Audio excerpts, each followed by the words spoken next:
महिलाएं सारा दिन घर पर करती ही क्या हैं? उन्हें काम ही क्या है? बाहर कितनी परेशानी होती है, कितनी मुश्किलात के साथ आदमी काम करता है, अक्सर ये बात पुरुष प्रधान कह ही देता है। चाहे वो बेटा हो या फिर पति, उसकी ज़ुबान पर ये बात आ ही जाती है।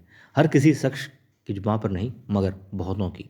और यहाँ पर देवी अहिल्या बता रही हैं, समझा रही हैं कि महिला घर पर क्या क्या करती है और जो वो काम करती है बड़े बड़ों को वो हैरान कर सकता है और पुरुषों के बस की बात तो कतई नहीं है। और यही वजह है कि खंडेराव होलकर जहाँ देवी अहिल्या और शारजा को देख करके परेशान हो जाते हैं कि आखिर देवी अहिल्या कर क्या रही हैं, उनकी समझ से परे है वो बात। और गंगूबा यही चीज़ देख करके हैरान हो जाते हैं, सख्त में आ जाते हैं, परेशान हो जाते हैं, क्योंकि उन्हें लग रहा है कि शारजा कड़ी चुनौती देने वाली है उनके किसी भी सैनिक को, तलवारबाज को।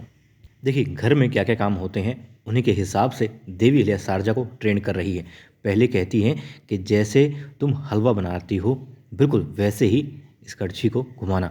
अब एक बड़े से कढ़ाई में वो घुमा रही होती है उस कड़छी को और देख रही होती है ये चीज़ सीताबाई होलकर अपनी माँ द्वारकाबाई साहिब के साथ में।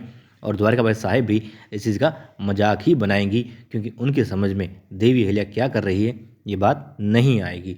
और फिर देवी अहिल्या कपड़ों को कैसे धोना है ये भी बताती है शारजा को। कपड़े कैसे धोने हैं वो अच्छे से जानती है शारजा, मगर कपड़े धोने के तरीके से इंसान को कैसे धोना है ये बात उसे अच्छे से समझा रही हैं देवी अहिल्या कि अच्छे से जोर से पटको। और खंडेराव होलकर ऊपर से ये सब चीज़ देख रहे होते हैं और कहते हैं मन ही मन कि देवी अहिल्या लगता है पागल हो गई है, जिद में उसे समझ ही नहीं आ रहा कि आखिर वो कर क्या रही है। और फिर जाती है देवी अहिल्या उसे लेकर के रसोई में शारजा को, वहाँ कहती है कि सब्जी काटो। शारजा रफ्तार बढ़ाओ, तेज़ी से काटो। और शारजा तेज़ी से छुरी के साथ में सब्जी को काटती है।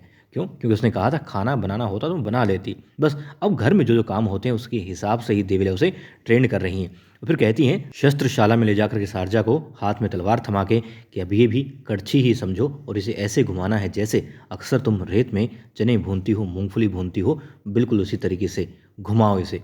अब वो घुमा रही होती है रेत में कड़छी को, लेकिन हाथ में होती है तलवार। उसे आभास नहीं है कि उसके हाथ में अब कोई ऐसा शस्त्र है जो दुश्मन की गर्दन तक काट सकता है, रक्त रंजित कर सकता है धरा को, मगर वो तो कड़छी घुमा रही है। लेकिन उसके हाथ में तलवार देखते हैं और जिस तरीके से वो घुमा रही है, चला रही है तलवार को, हैरान हो जाते हैं, परेशान भी हो जाते हैं गंगूबा। क्योंकि गंगूबा को हैरान कर देती है ये बात कि शारजा इतनी जल्दी तलवार कैसे चला रही है, जबकि शारजा तो करछी घुमा रही है। मगर तब क्या हश्र होगा उनके सैनिकों का जब शारजा करछी नहीं तलवार घुमाएगी। इसलिए अब से कोई भी यदि कोई भी लेता हो तो भी अब से नहीं लेना है नारी के किसी भी काम को हल्के में, क्योंकि नारी जब पुरुष को जन्म दे सकती है, उसे पाल पोस कर बड़ा कर सकती है, तो वो कुछ भी काम कर सकती है। और जो काम घर पर करती है वो कोई छोटा काम नहीं है। वैसे हम लोग एक्सरसाइज के बहाने अपने घर वालों की, माता की, पत्नी की, बहन की, बेटी की मदद कर सकते हैं इस तरीके का काम करके, और साथ ही हमें एहसास भी हो जाएगा कि काम इतना आसान भी नहीं है।